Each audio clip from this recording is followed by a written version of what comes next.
How to confirm your identity on Facebook Marketplace. Hi everybody, welcome back to our channel.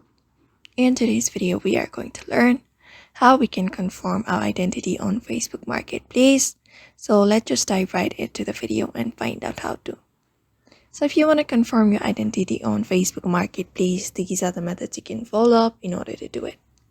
So for that, you can head over to Facebook app itself first, and once you are under Facebook, you can head over to your profile page right here, and this menu opens up.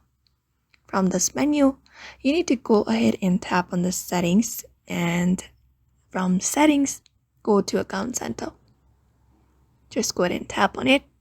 From this account center option, you need to scroll down and go to this option that says personal details. Tap on it, and when you head over to personal details, you should be finding an option that says identity confirmation. Just go ahead and tap on it. After that, all you need to do is tap on this option that says confirm your identity. After that, tap on this first option that is this. After that, select where you will run ads. You just need to follow the on-screen prompts after that. Once that is done, once you confirm your identity on Facebook Marketplace, that is it. So that